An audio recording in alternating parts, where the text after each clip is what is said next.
అలా అయితే రాజా సార్తో మీ అనుబంధం కొనసాగుతూ చివరి మీ ఇద్దరు కలిసి పనిచేసిన చివరి ప్రాజెక్ట్ దాదాపు పాట ఇదేనా సార్? అనుమానాస్పదం కదా?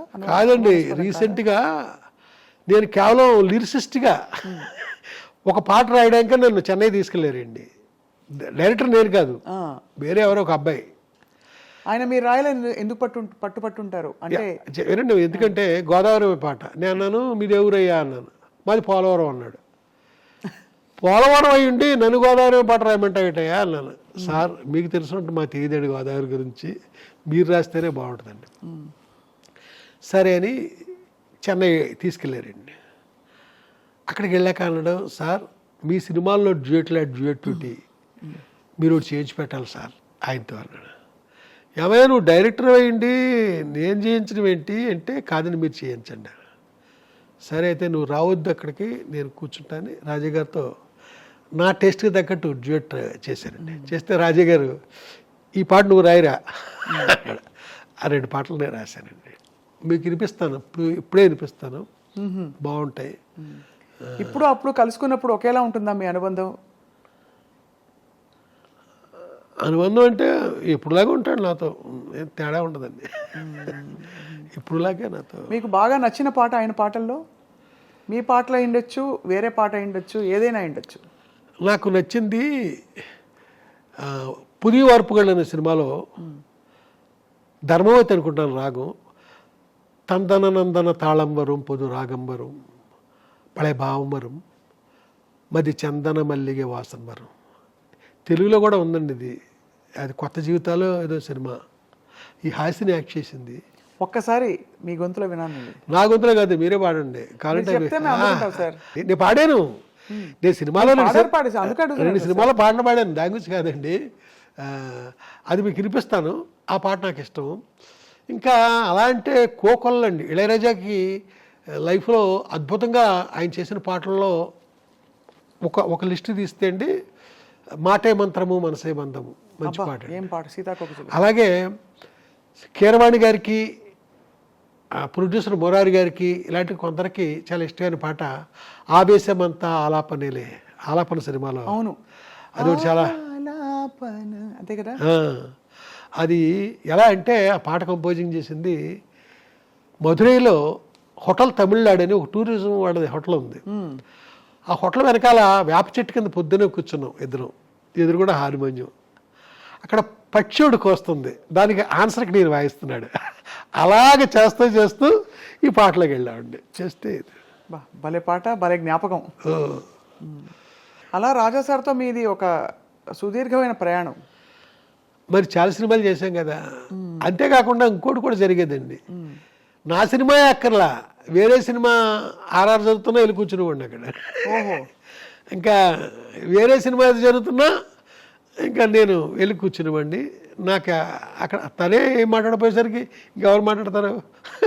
అంతే కదా సార్. అది ఏ కేఎస్ రామారావు గారి సినిమా అనుకోండి, నేను వెళ్ళి కూర్చుంటే ఎవరేమి. అలాంటి సందర్భాలు కూడా జరిగింది. అంటే రాగాలని వాడడం సైతం వంశీ గారి సినిమాల్లో రాజా సార్ ప్రయోగాలన్నీ కూడా అదొక డిఫరెంట్ లెవెల్. ఒకటి ఆలాపన సినిమాలో ఒకటి హిందోళలో ఉంటుందండి, ఆ కనులలో కలల చెలి పాట. హిందోళం కదా? హిందోళం, పరమ హిందోళం. సగమదనిస సరిదమగ సా కదా, ఆరోహణ.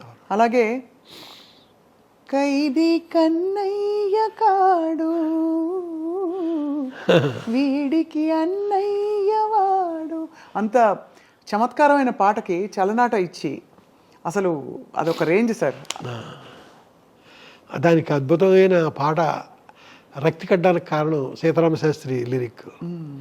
అతనిలో ఒక చక్కని స్పందించే ఒక చక్కని అలాంటి పాటకి ఎంత హ్యూమరస్గా ఆ ట్యూన్కి తగ్గట్టు ఆయన రాయడం. అలాగే ఇళయరాజా గారి పాట, ఇళయరాజా గారి మ్యూజిక్ చేయకుండా పాట ముందు షూట్ చేసి తర్వాత మ్యూజిక్ చేసి తర్వాత ఎడిటింగ్ చేశాను. ఆ సందర్భం కూడా ఒక సందర్భం ఉంది. అవును అవును, అది లేడీస్ టైలర్. అది కూడా హిట్ పాట అండి. పాట రికార్డింగ్ అవ్వకుండానే షూటింగ్ అయిపోయిందండి. షూటింగ్ చేసాను, చేశాక రికార్డింగ్ చేసాం. పొద్దున్న రికార్డింగ్ అయింది, మధ్యాహ్నం తర్వాత ఈ టైంకి ఎడిటింగ్ అయిపోయింది. సాయంకాలం 7 గంటలకు పట్టుకెళ్ళి ఆ క్యాన్ పట్టుకుని వెళ్తే పొద్దున్నే పాట రికార్డింగ్ అయింది కదరా మళ్ళీ ఎందుకు వచ్చావు అన్నాడు. ఎవరు ఆర్ఆర్ చేస్తున్నాడు. అదే ఆ పాట చూపిద్దామని. ఏ పాట చూపిస్తావు? అదే పొద్దున్న రికార్డింగ్ అయింది. చూపించినప్పుడే అప్పటికే థ్రెడింగ్ ఏం చేసి పెట్టాను ప్రొజెక్టర్లో, లైట్లు ఆఫ్ చేశాను. సైన్ చేసరికి వేస్తే ఆర్కెస్ట్రా వాళ్ళంతా ఏంటి పొద్దునే కదా మేము వాయించాము ఇదేంటి రాదు ఇలాంటి కోకొల్ల ఇన్స్టెంట్. మీ జ్ఞాపకాలే మీకు చాలా బోల్డ్ అంత కొండంత ధైర్యం. అదే చూశారు కదా, జ్ఞాపకాలే ఆహారం.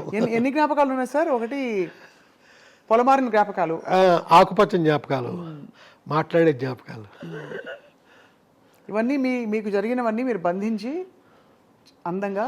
ఏమీ లేదండి, ప్రతి వాళ్ళ జీవితంలోనే ఉంటాయి. మనకు కొంచెం పేపర్లో పెట్టడం వచ్చు కాబట్టి అది పుస్తక రూపంలో వచ్చింది. కొందరికేమో రాలేదు అంతే. మీకెన్ని ఉంటాయి? బోల్డ్ అలాగా ఉంటాయి సార్. కానీ జ్ఞాపకాల గురించి మీకు జ్ఞాపకాలు ఎంత ఆనందమో నాకు జ్ఞాపకాలు ఎంత బరువు సార్. ఎందుకంటే జ్ఞాపకాల్లో మేము వర్తమానం మర్చిపోతామని ఒక దిగులు. నేను వర్తమానం మర్చిపోవడం నాకు ఇష్టం. ఓ అది మీకు అది బాగుంది సార్. సార్ రమణ ఆశ్రమంలో మహర్షుల వారితో మీ అనుబంధం, ఎందుకంటే రాజా సార్ కూడా రమణ మహర్షి గారి పాటలు ఆయన చేయించినా కూడా పాడించిన స్టేజ్ మీద ఒక పాటతో మొదలు పెడతారు ఆయన పాట కచేరీలన్నీ కూడా. జననీ జననీ జననీ జగం నీవే జగత్కారణి తరర కళ్యాణ రాగం. అవునండి. సో మీ ఆధ్యాత్మిక ప్రయాణం ఏంటి సార్? ఒకవైపు ఇంత చమత్కారం, ఇంత అసలు కదిలిస్తే ఇలా నవ్వించే పంచులు పడుతున్నాయి దానిచ్చి, ఇంకోవైపు మీరు ఇలా ఆశ్రమాలకు వెళ్తారంటే అర్థం కావట్లేదు. అంటే బొమ్మ ఏమిటి సార్ మీ లోపల మదనం ఏమిటి ఆశ్రమానికి వెళ్ళడానికి? ఏమీ లే, పైకి ఎలా ఉంటాను, లోపల వేరే విధంగా ఉంటాను. మీకు సింపుల్గా చెప్పేశాను మీకు, పల్లవిలో ఫస్ట్ లైన్ లాగా. పైకి ఉండేది వేరే అండి, లోపల వేరే. బహుశా ఎప్పుడు మీరు ఎన్నిసార్లు చెప్పారో తెలియదు సార్, మీ శ్రీమతి గారి పాత్ర మీ జీవితంలో, వారు వెళ్ళిపోయాక మీ బాధ. నా గురించి తనకి ఏమీ తెలియదండి, ఏమీ తెలియదు. ఎవరైనా నా కోసం వచ్చారనుకోండి, సినిమాకి ఎడిటింగ్ ఉంటుంది, డబ్బింగ్ ఉంటుంది, ఆర్ఆర్ ఉంటుంది, షూటింగ్ ఉంటుంది, ఇన్ని ఉంటాయి కదా. తనకి ఏమీ తెలియదు. ఎవరు వచ్చినా సరే నా గురించి అడిగితే బయటికి వెళ్ళారండి అంతే. ఏమి ఎక్కడికి వెళ్ళాను, తిరిగి వచ్చే వరకు నేను ఎక్కడికి వెళ్ళానో తను చెప్పను కదా.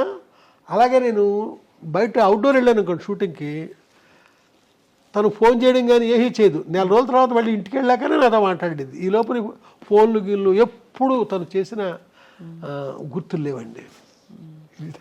మీ వరకు అది స్వేచ్ఛ కదా సార్, చాలా స్వేచ్ఛ. అంటే ఒకలా చూస్తే మీకు బోల్డ్ అంతా, మీరు చాలా మందిని కలుస్తారు, బోల్డ్ పనులు ఉంటాయని. మీ పిల్లలు సార్ మీ బాణీలోకి మీ లేదండి. మా పిల్లల్ని వాళ్ళ అమ్మ ఏం చేసిందంటే, తనలాగే నాన్నగదిలోకి వెళ్ళకండి, ఎప్పుడు ఏదో పని చేసుకుంటూ ఉంటారు, ఇలాగా వాళ్ళు అలాగే అలవాటు చేసింది. వాళ్ళు వాళ్ళ అమ్మలాగే ప్రవర్తిస్తారు. నా సినిమా ఇండస్ట్రీతో సంబంధాలు అసలు అది. మరి వంశీ గారు ప్రపంచంలో ఇప్పుడు ఎవరున్నారు? ఎవరు లేరండి, ఎవరు లేరు. అంటే భౌతికంగా ఒక వ్యక్తిగా కాకపోయినా మీకు స్ఫూర్తి, రోజు పొద్దున్న లేస్తే ఇవాళ ఏమిటి నా పని, ఇవాళ ఏం చేయాలి అనే ప్రశ్నకి మీరు ఏం సమాధానం చెప్పుకుంటారు? ఇంక ఏం చేశాను నాకు నేనేనండి.